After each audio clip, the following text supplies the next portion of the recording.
paz do Senhor, eu sou a Esther Mendes, aqui do canal Esther Mendes Educação Cristã. Vamos conversar um pouquinho o que você aprendeu na Escola Bíblica Dominical. Sim, é o vídeo pós-aula, né? Não pré-aula, mas pós-aula. Lembrando que nós estamos estudando já o quarto trimestre, lições bíblicas CPAD. Tá? Aqui ele é classe adulto.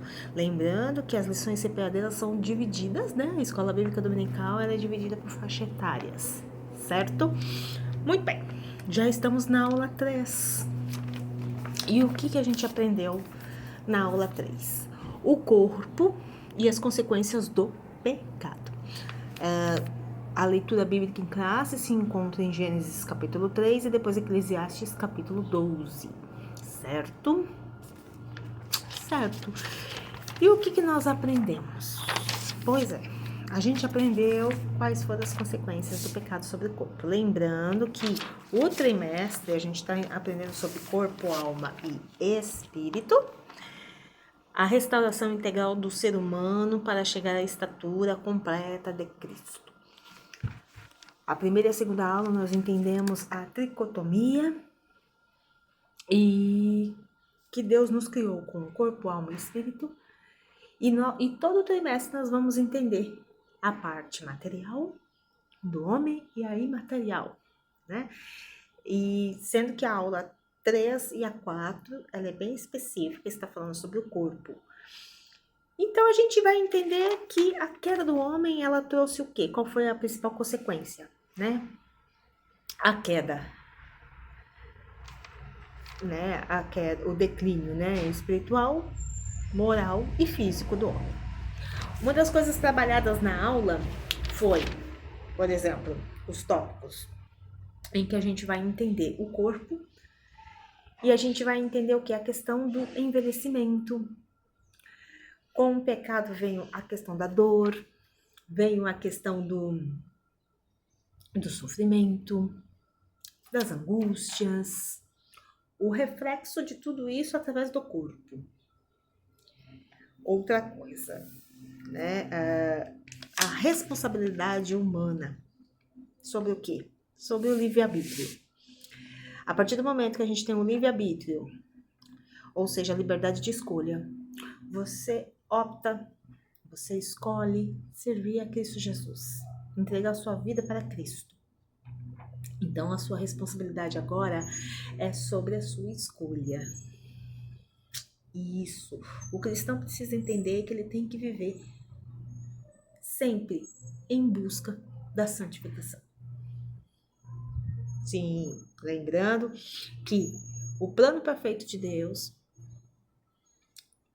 a princípio, cria o ser humano para ter constante comunhão com ele. Outra coisa que a gente entendeu também, a questão da imortalidade a partir do momento em que Adão desobedece a Deus, o pecado entra no mundo e traz também a realidade da morte. Será que o ser humano entende, né, o que significa, de fato, o envelhecimento? Foi outra questão também, né, que foi levantada. Por exemplo, por que envelhecer causa tanto temor, né? Tanto medo nas pessoas. Outra coisa que a gente viu aqui na aula também é algo que ocorre na sociedade de hoje, que é gerontofobia. Gerontofobia. Que é, sim, um medo do envelhecimento. É tido, inclusive, como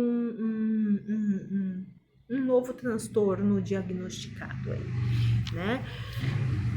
Outro, sim, quando a gente lembra, o Senhor, ele cria Adão e tinha essa constante comunhão com Deus todos os dias.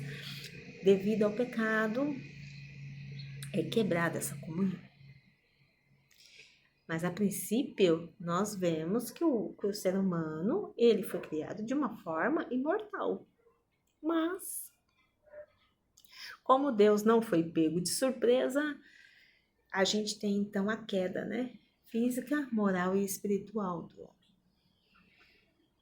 Pois é, existe, se rompe essa comunhão e através do grande sacrifício do Senhor Jesus Cristo, né? Do grande plano perfeito de Deus, enviando seu único Filho para que todo aquele que nele crê não pereça, mas tenha vida eterna, nós temos agora uma oportunidade, né?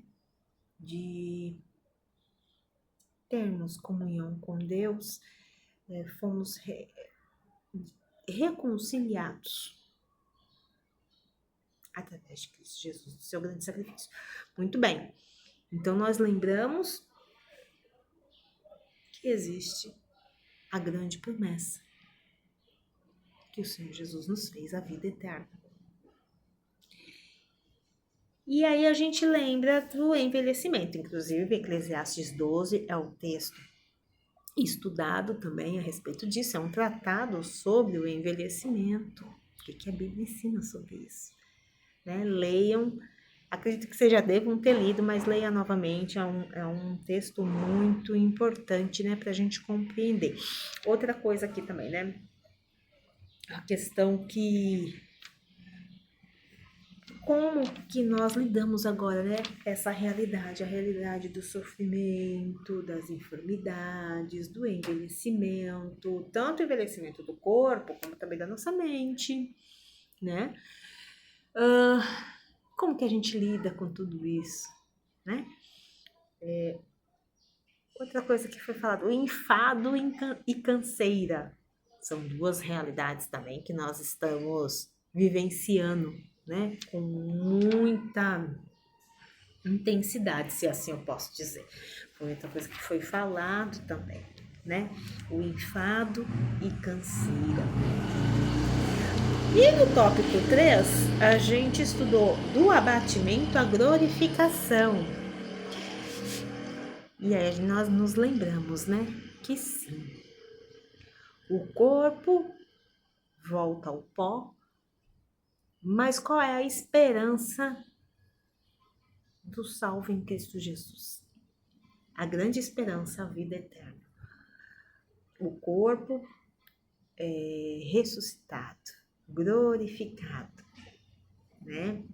O louvor 422 da harpa cristã, ele foi louvado ali na sala de aula e o início dele é muito claro, né? No céu não entra pecado, fadiga, tristeza nem dor. Não há coração quebrantado, pois todos são cheios de amor.